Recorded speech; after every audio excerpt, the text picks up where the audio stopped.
अच्छा पिलाने आज आम 5 नंबर सेकेंड बीट करते आज थर्ड बीट करवा। देख थर्ड बीट हम प्रश्न कौन अच्छी X plus Y equal to 0 लिखिदे आगे X plus Y equal to 0 एवं सेकेंड इक्वेशन कौन अच्छी ना minus X plus Y minus 2 equal to 0। हाँ देख ए समाधान आम करवा।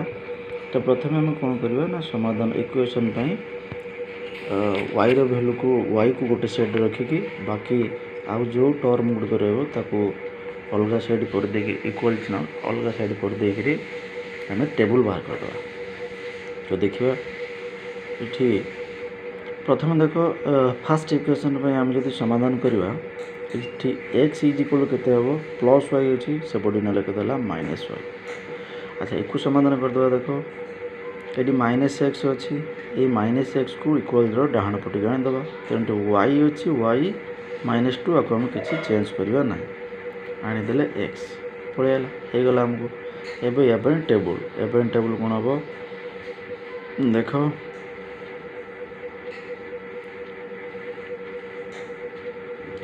एक्स वाई तुम जानिच अति कम आमको 3टी बिंदु दरकार जदि आम ये अच्छा पिला माने y इज इक्वल करवा। अच्छा ठीक अच्छे y इज इक्वल करवा। हाँ ये एमती टिके न करी आम एक्स इज इक्वल न करके y करदे राइट। जदि आम y को एपाख रखा अच्छा y एक पाख रखिले एक्सटा से बुढ़ी पड़े के minus x right y equal करवा। ये गोटे स्टेप करदे तो y इज इक्वल के एक्स प्लस 2 होगला। एबे एक्स भैल्यू आम अप्लाई करवा कौन अप्लाई करवा 1 हेल्ले वाई भैल्यू के माइनस 1 एक्स नवा 2 वाई के माइनस 2 एक्स भैल्यू नवा 3 वाई भैल्यू के माइनस 3। अच्छा एबे सेकेंड इक्वेशन टेबुल एड करवा। देख सेकेंड इक्वेशन टेबुल अच्छी एक्स वाई भैल्यू आम कौन अप्लाई करवा। देख ये आम जदि एक्स भैल्यू 1 नेबा ताहले वाई भैल्यू केते हम 2 प्लस 1 के 3।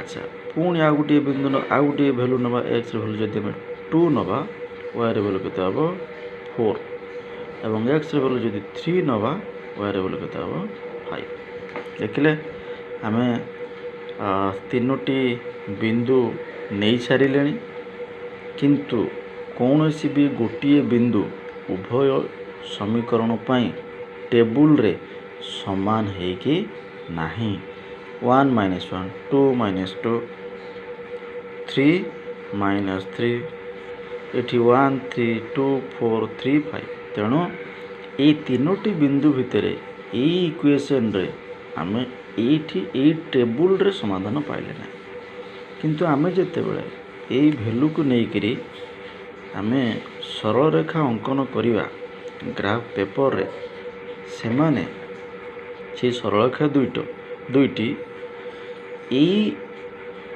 3टी बिंदु क्षेत्र रे 1 माइनस 1 2 माइनस 2 यही 3टी एवं ये क्वेश्चन ये 3टी बिंदु रे समाधान आसला ना किंतु से मानकु जेतेबेले आम यही बिंदु द्वारा अंकन करिकी बढ़ेबा उभय सरलरेखा को आम कौन करवा वर्धित करवा से निश्चित भाव में गोटे बिंदु छेद करेंगे एवं जो बिंदु छेद करेंगे से बिंदुर स्थानांक होउछि आम समीकरण पर समाधान। तेणु तुम्हें समाधान ये तुम अंकन कला सरल रेखा अंकन कला से जो बिंदु से माने छेद करेंगे से बिंदुर समाधान तुम्हें निर्णय कर।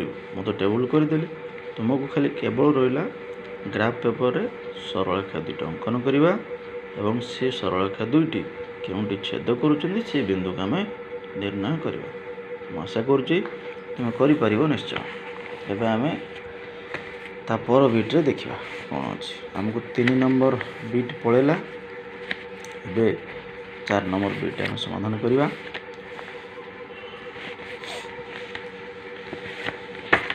देख 4 नंबर बीट आम कौन दे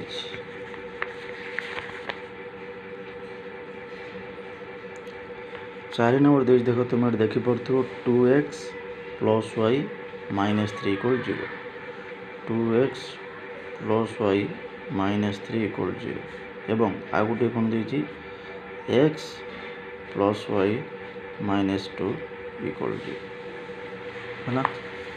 ଦେଖ 4 ନମ୍ବର କ୍ୱେଶ୍ଚନ୍ ଦେଖ ଏଠି 2x plus y minus 3 equal 0 ଏବଂ x plus y minus 2 equal 0। ଆଚ୍ଛା ଏବେ ବର୍ତ୍ତମାନ କ'ଣ କରିବା ସମାଧାନ କରିବା। ଦେଖ କେମିତି କ'ଣ ସମାଧାନ କରୁଛି।